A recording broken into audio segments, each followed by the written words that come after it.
Hey guys, welcome back to Just Being a Mom podcast, and thanks so much for tuning in today.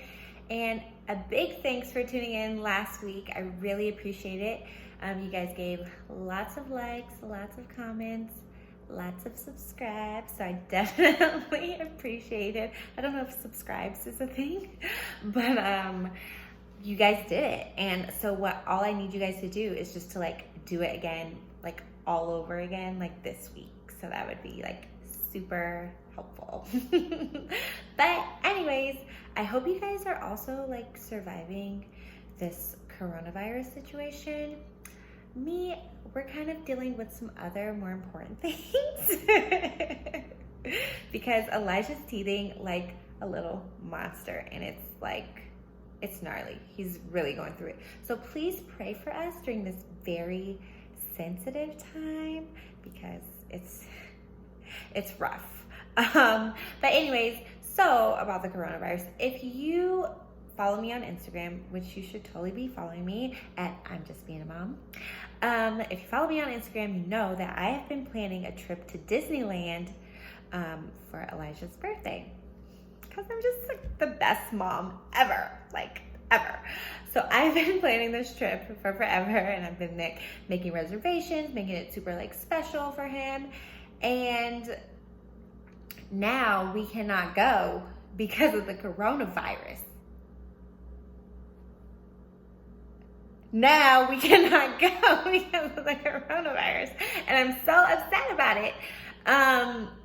Because, mainly, so my husband does not want us to go, which is fair. It's fair. If you are, taking proper precautions for the coronavirus, that's great, very fair. I am as well. But I still want to go to Disneyland. I feel like we should still be able to go. I just don't understand why I cannot go to Disneyland, okay? And he's just you just want to go because of you. The trip is not even for Elijah, it's for you. And I'm okay, but I should not be shamed for wanting to go to the happiest place on earth, okay? I planned it out. This is the whole reason I had a baby, so I could have an excuse to go to Disneyland. But anyways, so Akeem is very concerned. We should not go. He keeps saying Disneyland's not going anywhere, which is super true. But I think we should go. I think we should go. I think we should risk it. Is it worth the risk? Let me know in the comments. But Akeem definitely thinks that we should not go. So we're not going to go, because that's how marriage works. You have to consider your other partner. He's also a parent as well. But anyways, we're not here to talk about the coronavirus. We are here to talk about Polycystic Ovary Syndrome. Yay! You guys are excited, right? I hope that you're super excited about that. But anyways, I have mentioned in some of my past episodes that I have struggled with PCOS, Polycystic Ovary Syndrome. But I've never really let you guys know my journey with it or anything. So we're really gonna dive into that today, and I hope you guys really get something out of it, because okay. But anyways, so basically what PCOS is, it's basically a lot of doctors say it's a disorder, or some even say it's a disease. Basically, it's cysts grow around your ovaries instead of you having an egg, instead of you dropping an egg. So basically, during your cycle and ovulation, your eggs are supposed to create, but since you have all these cysts around your ovaries, your cycle never really happens. So that's what was happening for me. A lot of the symptoms are missed periods and facial hair, really bad acne, really painful periods. And the biggest one for me was just you'll have trouble getting pregnant. And I just, I wasn't okay with that. I didn't want to. I'm at a point in my life, if I receive information, I don't necessarily have to accept it. So just because you're telling me something, I was just okay, I hear you. But I don't have to accept that as a part of my life, Or is that something that just because you're telling me this is something that I'm going to have trouble with, I don't have to accept it. I can what am I trying to say? I don't necessarily like want to bring that as a baggage to my life. You know what I'm saying? But yeah, anyways, so I found out this information. Basically, I found out I had PCOS when I was like in college, and I wasn't having a period at all. I always had acne, but like never like super bad. And this acne was just like super like cystic acne, like these huge bumps that would just like bleed and like scar. It was super embarrassing and it was gross. And I didn't have a period for like, I think the longest I went without a period was maybe like 6 months. And I was taking like pregnancy tests every month.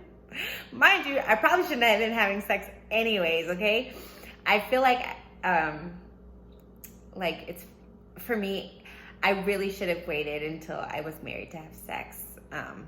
For me, I definitely understand why God intended sex for after marriage. After I got married, that's when I started to understand. Oh, this is why he wanted us to wait. I get it. I may do an episode about that. So let me know in the comments if you want to hear an episode about waiting and why I think it's important to wait, and why God thinks it's important to wait, because that's important too. Actually, his opinion is way more important than my opinion. But anyways, so I felt the need to go to the doctor because I'm not having a period for forever. And they gave me a pill. I think it starts with an M. I'll put the description below. But they gave me a pill, and basically like my period came, and it was super heavy, super painful. And it was a lot. It's a lot. It's like CSI. No, I'm kidding. But it was just a lot happening. It for days, like a couple weeks, I feel like I was bleeding. So they put me on this pill, and then they recommended that I start taking birth control, as any normal doctor would do. So I was taking birth control. I stayed on birth control for maybe about 6 or 7 years, maybe 6. And then I finally realized, I started doing like my research on PCOS because I had been told by 3 different doctors that I was gonna have trouble getting pregnant with this disorder. So I just decided, like I said, I don't accept that. So I decided, I'm married now. Eventually we're gonna have a baby, not right now, but so I want to start at least preparing my body, because I don't want to be in a place where it's hard for me to get pregnant because I had been told that. I don't want to accept that. So I wanted to get my body super ready. I did a bunch of research on PCOS, like how to deal with it, what should I do? And basically I found this video on YouTube, ironic. And this girl was dealing with PCOS, and she said basically how there's not really a cure for PCOS, but the way you manage it is with birth control, and that regulates your period, so you create more eggs, and you have a normal cycle. Your body does what it's supposed to do. But I was just like, in my head, my body knows what it's supposed to do. There's nothing wrong with my body. There's got to be something that I can give it to do the right thing that's not a medicine. So basically the girl was like, I went vegan, all my symptoms went away. Basically she didn't have PCOS anymore. And then I was just like, I've been hearing a lot about this vegan thing. So maybe I should try it. So I finally did, and guys, she was right. My acne went away. I started getting my period every month. It was amazing. I was feeling so great, and my body was doing what it was meant to do, and so I was super appreciative. But not only that, there were so many other changes that happened. Obviously I lost weight, which was great. And Oh, and I suffered from acid reflux my entire life. Like I've had the worst acid reflux. When I went vegan, my acid reflux went from 100 to 0, negative in the negatives. It was non-existent. And so I was just like, oh my God, this is amazing. This is amazing. Why didn't I know about this diet, my whole life? Basically, I went vegan because I wanted to be healthier and I did not want to take medication. And so once I got off the birth control, I just realized I didn't need it anymore. I was super happy, super, great. Mind you, I was not trying to get pregnant. I was just like, this is great. My husband knew I was not on birth control. He knew. He was aware. Did that stop him? No, it didn't stop him. But it didn't take me long at all to get pregnant.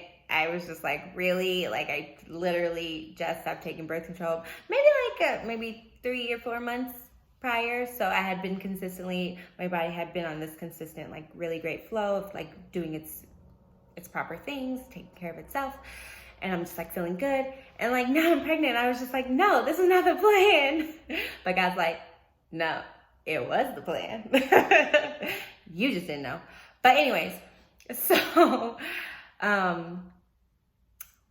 what was I thinking about? This happens every episode. So guys, just get used to it. I lose my train of thought, even though there's a big piece of paper right here that you cannot see that tells me what to say. But anyways, let me look at it. Yeah, so now I'm back. So I was not trying to get pregnant. Now I'm pregnant and now I'm just oh my God, thank you. But I didn't want it, I didn't think it would come that soon. I was just getting my body ready, but my body was really ready. And especially after so many doctors was just oh, you're gonna have so much trouble, blah, blah, blah. And so basically, I feel it's because I did not accept that negative I accepted the diagnosis, but I didn't accept that part of it was I could not conceive on my own. And so from there, when you go vegan, you start seeing what other kind of things you can do naturally and other kind of natural routes you can take. So obviously I was just I have to get a midwife and I have to do this the best way for the baby and I can't do all this, you go this whole journey of health and wellness. And my midwife was awesome. I found the best midwife at Santa Clarita Birth Center, Renee. She's amazing. I'm going to place the website below, so don't worry, you can check her out. But she just, basically what my midwife says is just I don't show any symptoms of PCOS, of anything that she's ever seen. So I really do think that, not to say I don't have it anymore because I haven't been scanned again in my uterus and to see if there's any cysts there, but I don't really have any symptoms of PCOS anymore. And God willing, I don't have any trouble conceiving my next child because I definitely want another baby. But all I can do is just really, pray about that, still continue to take care of my body. I'm not vegan anymore. I'm not sure if I'll go back vegan when we're ready to have another baby, but we'll see. That's really just kind of all up in the air. And I want to let you know, if you are trying to conceive, you can do it. You can do it. Your time is coming so soon. God is with you. I am with you. I'm praying for you. I always pray that anybody who wants to be a mom can become a mom. So that's my message for today. I love you guys. Thanks for listening. Don't forget, subscribe, comment below. And I'll see you guys next week. Thanks for watching. Bye.